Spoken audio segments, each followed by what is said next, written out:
Hey everyone, welcome back to the channel. Thank you for being here. My name is Andrew, coming to you from the beautiful Carolinas. Today's topic is going to be when you ask yourself, how did I get here? Think about that for a minute. Everyone, if you like the content, please like, subscribe, and share. So there will be times on the healing path, or when you are even in the narcissistic relationship, when you will be asking yourself, how did I get here? How did I find myself here? So an example when you were in the relationship would be when you were being mistreated, maybe gaslit or given the silent treatment, etc. You would be scratching your head and you would be saying to yourself, who deserves this? Who treats another person like this? Now, back then, again, you didn't know the terms on the narcissistic abusive cycle. You do know them now, or you're getting the wisdom and you're applying the tools. But back then when you were in the relationship, remember, when you entered that relationship, you thought it was going to be one type of relationship. And nothing, and I mean nothing, could have been further from the truth, because the narcissist had their own plans in mind for you and for that relationship with them. They promised you the sun and the moon and the stars, probably, and once they got whatever they wanted, maybe when the wedding bells rang, or you relocated with them, or you moved in with them, etc., or created a family, moved halfway around the world, that's when they pulled the rug out from underneath you. Now this, again, was by design. It's the narcissistic abusive cycle. It goes around in a loop, and around and around and around. And the cycle begins with the love bomb / euphoric stage, although not always. Then it goes to the devaluation stage, when you can do nothing right at all. Then it goes to the discard, or if you ended the relationship yourself, the ending of the relationship. And the fourth part at times is a hoover. Don't accept a hoover. A hoover is when the narcissist is testing the waters of you and of that relationship to see if you've healed, to see if you've found the needle in a haystack, and to see if you were strong enough to go no contact, block them and delete them and remove all fly monkeys and people associated with them. But all these things I'm mentioning here are all part of the narcissistic abusive cycle. And the one constant in that cycle, the one constant, is the narcissist. Now, all these things that I'm repeating over and over and over again daily in the videos that I create are meant to reinforce with you that going no contact is the path, that the narcissist will not be accountable. The narcissist will not introspect. The narcissist will not improve their behaviors. And the narcissist will blame shift anybody on their poor behavior. In other words, they want other people to be accountable for what they do. The narcissist does know what they're doing, and the narcissist is always on the conquest, or always on the quest, looking for a new shiny object. And at one point that was you. That certainly was me. That was when they wanted to test the waters of a new relationship, because they were preparing to exit the old relationship, and they thought that the relationship they entered with you would be a better one than the one they just exited or were about to exit, because the narcissist has an insatiable quest for people and relationships and people's resources, which do include their time, money, energy, effort, love, empathy, their status, their social circle, their hobbies, everything about them, their health. And the narcissist does know exactly what they're doing. Now, when you would be in that relationship, there would be times when you probably would be frozen at the shock and the disbelief of the poor behavior that you were experiencing given to you by the narcissist. Again, you didn't know they were a narcissist, so you tolerated that poor behavior. You kept on giving to a fault. You kept on ignoring red flags. You kept on not trusting your instincts and intuition, thinking and hoping that tomorrow would be a better day than today, and that the narcissist perhaps would shift their energy to a positive energy. We now know that what the narcissist does, they're caught up in the loop, but not only that, but they need to regulate. They need people to regulate themselves. They can't regulate themselves on their own. That is why they have multiple smartphones. That is why they have multiple relationships with people, whether it's friendships or romantic. The narcissist cannot be loyal to one person. They are loyal to absolutely nobody. They don't care about people. They look at people as opportunities. They look at people as weak and as inferior. And they look at people as ways to manipulate and to take exactly whatever they wanted from that person. So when you would be back then in the relationship, you'd be wondering, how did I get here? You would be thinking to yourself, everything that I planned with the narcissist, it did not come to fruition. Maybe none of it came to fruition. Maybe some of it did, but it did not certainly go the way you had pictured it and the way you had agreed to it going with the narcissist. The narcissist did whatever they wanted throughout that relationship. And your job was to pick up the pieces. Your job was to be the walking apology, the unpaid helper, the sounding board, the chauffeur, the butler, the servant, That was your job. You didn't know it though, but now you understand that what you did is you put the narcissist up high on a pedestal to the detriment of yourself. And they kept on pressing the gas pedal of abuse more and more in that relationship, because not only did they want to break that relationship and end it eventually, but they also were testing you to see how loyal you would be to them, to see how much of the toxicity you would endure, to see if you would ever put up a boundary, if you would ever call them out and say, hey, I can't do this. Like, why are you behaving the way you're behaving? I've been eating dinner by myself 7 nights a week for the past month. You're not even around, and you get off work at 4 o'clock every day, but yet you claim that you're staying late. But when I check in and see if you are staying late, you're nowhere to be found. Well, these are red flags, but again, that's when you didn't know what you were up against. So what was the narcissist doing back then? Possibly grooming a new source of supply. Probably that's what they were doing, but who knows? You see, you can only handle so much toxicity before something gives, before either the narcissist discards you and ends the relationship, or before you remove yourself from the relationship. But something will give, because each and every narcissistic relationship does have an expiration date.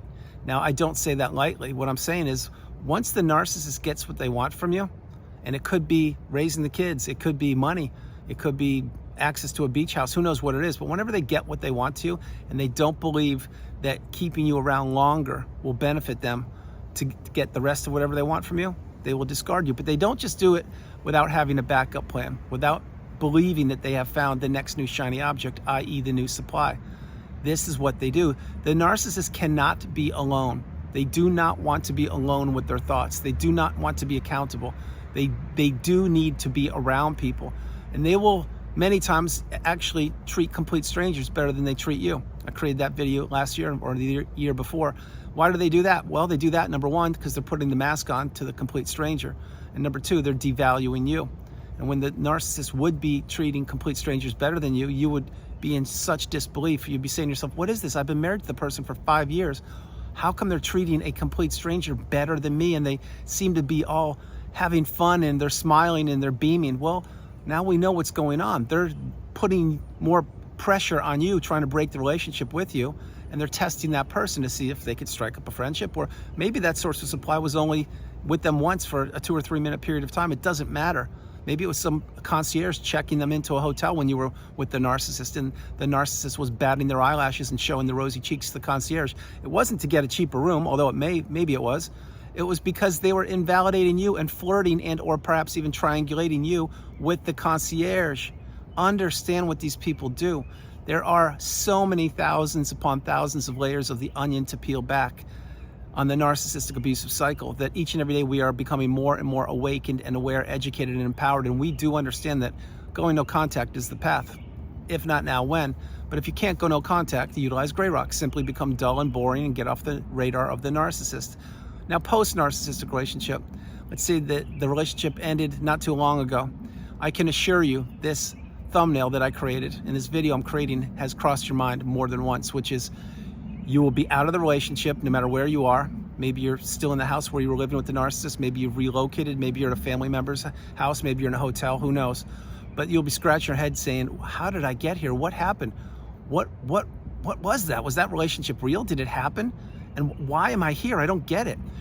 All these things will be revealed to you in time. But first of all, like I mentioned, if the relationship ended recently for you, you are definitely still in the narcissistic fog, and you're still trying to wrap your head around what narcissism is. And as your clarity returns and your mind clears and you dust yourself off and you understand that that relationship was not even close to what you thought it was, then you really understand that you took a lot of abuse in that relationship: physical, financial, mental, verbal, perhaps other ways, emotional.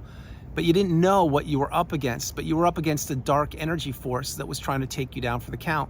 And that energy force or source, they were toying with you day after day, week after week, month after month, and they did not care about your well-being. Think about when you would be sick around the narcissist. Did they take care of you? Did they nurture you? Probably not. They probably, when you asked them to get meds for you, they probably said, oh, they ran out, or they didn't have the right kind of meds, so I got you this instead. In other words, they weren't being of assistance to you. Many times when you get sick and it's around the narcissist, they will flat out disappear. They'll say that they have to go visit a long lost aunt about 500 miles away, and they'll be gone just until about the time you heal. Maybe you broke your arm or something. And you understand what I'm talking about. If you do, drop comments below. But the narcissist is nowhere to be found.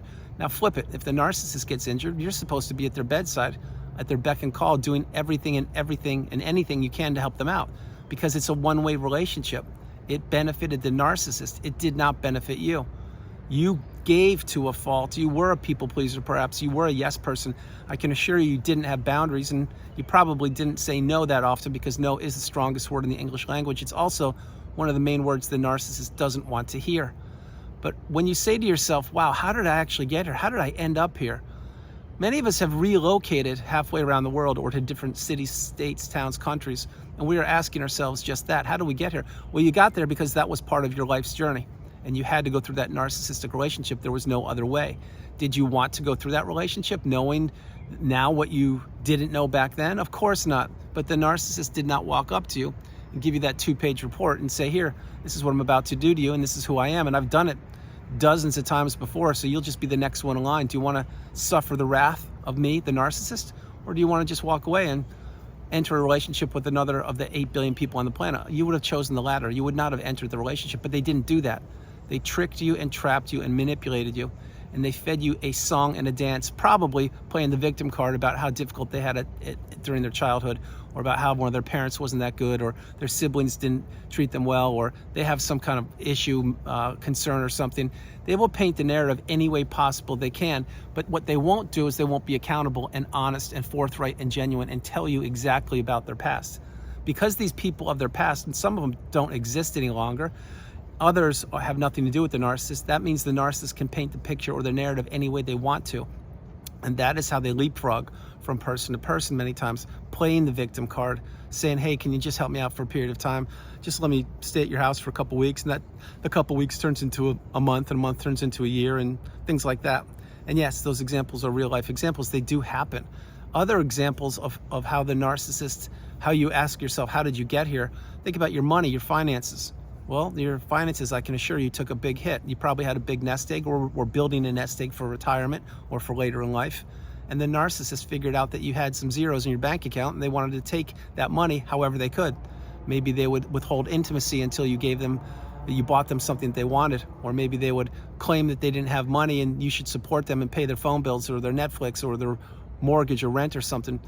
This is what the narcissist does. They hoodwink people. They trick them, and they manipulate people. Unsuspecting, kind, loving, stable, healthy, empathetic people who want the betterment for other people. This is what the narcissist looks for.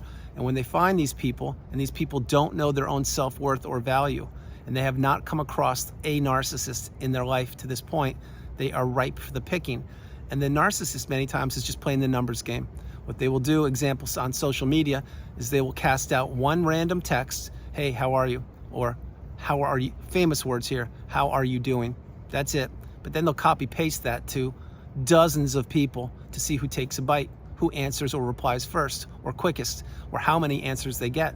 And they can now string these people along. You see, it's a constant shifting of relationships for the narcissist. They cast out many lines and they see what they get back in return. Then whoever it doesn't have the wisdom on the cycle is most likely going to be one of the people who falls prey to the narcissistic relationship. That was you. It was certainly me. We didn't know what we were up against. Now we do know. So now we do have boundaries, and now we understand our value and our worth. But all these things I'm mentioning, when you ask yourself, how did I get here? I already mentioned when you have relocated, you're far away from the narcissist, your clarity returns. How did your finances go to zero? Well, because you were believing in the mask that the narcissist was wearing, and you were improving their life, or probably maybe even blowing through a lot of money, going on vacations or buying them gifts or giving them or buying them cars or whatever you're doing, paying for their gas, who knows. But this is what the narcissist does. They put on the charm, they put on the mask of charm, and they wear it whenever they want to get something from you. That's what they do. And now once they get what they want, they usually take that mask off and they show you a Frankenstein mask or a Mr. Hyde mask, whatever you want to call it. But that's when they pepper you with abuse. So what do? Well, when you didn't have the wisdom, you would want to appease them and make them happy. So you would possibly give them more money or more time or rides or whatever you would do, and then they would be nice and they would be regulated, and that's how the cycle would go on. It's just one of the many ways the cycle would go on. But when you really slow your life down, and you take stock of how far you've come, and you realize that that relationship was the most toxic, challenging relationship you had ever been a part of. And in fact, it did almost take you down for the count, but it didn't, because something within you said something was wrong, and you either exited it or you stood up for yourself and you were discarded. But either way, that relationship ended and you had to heal from it, because this is the relationship you need to heal from. But when you did that, or perhaps you are still doing it, that's when you'll really look back and say, how did I get through that thing? I can't believe it. I didn't know that these kind of people existed, and I married one, and they were trying to really instill the smear campaign on me and financially abuse me and ghost me for days or weeks when they allegedly went away on seminars or trips, and they would triangulate me with my next door neighbors, and they would blame shift me whenever I would ask them what's going on with your poor behavior. This is what the narcissist does. They all play from the same playbook. But again, you weren't taught this. You didn't know what you were up against, so you were giving to a fault. Once you found that needle in a haystack, that's when you realized, oh my goodness, these people actually get worse. They only deteriorate over time. And a shiny object, meaning a beautiful exterior, doesn't cut it these days, because it's what's inside that matters. Because the narcissist many times lures people in with their charm, and sometimes it's with their appearance. And that's how people take a bite of the forbidden fruit. And there's a big price to pay for taking a bite of the forbidden fruit. It's called healing. And that's why you're in the community. That's why you are getting your cup full. That's why you understand that you are the priority. You come first, second, and third. And that's when you realize that there are many people out there that don't have your best interest at heart. And at the top of that list is the narcissist. So when you really ask yourself, how did I get here? It's been such a long ride, that chapter of your life, which was the narcissistic relationship. Maybe it lasted a month, maybe it was half a year, maybe it was a year, maybe it was 5 years, a decade, maybe it was 30 years, maybe it was your whole life because your parents were the narcissist and this is the first video you're consuming. But each and every one of us need to heal from these relationships. And we do, and we will, and we have asked ourselves, how did I get here? My life was going so well. I had money in the bank, I had my health, I had a network of friends, I had a great job, I owned my house, I owned 2 cars, etc. Maybe these are examples. And then one thing happened. I met one person, and it was the narcissist, and they imploded everything in my life. Every single thing went sideways. But yet I was yearning to see them. I was craving to be close to them, because you were caught up in the trauma bond. That's exactly why. A place you didn't even know existed, but that's where you were existing for the length of that relationship. And then when that relationship ended, and this is before I close the video, that's when you realize, wait, I need to heal. Something doesn't feel right here. This isn't like the ending of my previous relationship. Something's off. And that's when you went to YouTube or Google or a search engine and you type something in, and boom, there's your needle in a haystack, and you're about to become awakened rather quickly. That's when you slowed your life down and you learned the glossary and the terms and the definitions on the narcissistic abusive cycle. And that's when you went into the cocoon of boundaries, and you did not want to talk to people. You wanted to stay inside and really process things and cry and have lonely, scared, tear-filled nights, and perhaps you even experienced the dark night of the soul. Who knows what you went through, but I can assure you there were times when you would be asking yourself, how did I get here? How did it all change? It's because of one person. The one person that you fell for, the one person that was trying to sabotage your life, the one person that turned out to be your arch enemy and your nemesis, and the one person that you finally have gone no contact with, blocked, deleted them, and removed all flying monkeys and people associated with them. I hope you understand the message. Everyone, that's the video. I hope you liked it. I loved doing it from the beautiful Carolinas. This is Andrew. Namaste. Have a great afternoon, evening, or morning, no matter where you are on the planet. You are not alone. Remember that you are not alone. I love you all. God bless you, and I'll talk to you tomorrow. So when you really take stock of your life and pause and say, how did I get here? It was because you entered a relationship that was the most challenging known to humankind, but you made it out, and you're healing, or you have healed. I love you all, and I'll talk to you tomorrow. All right. Bye, everyone. Bye.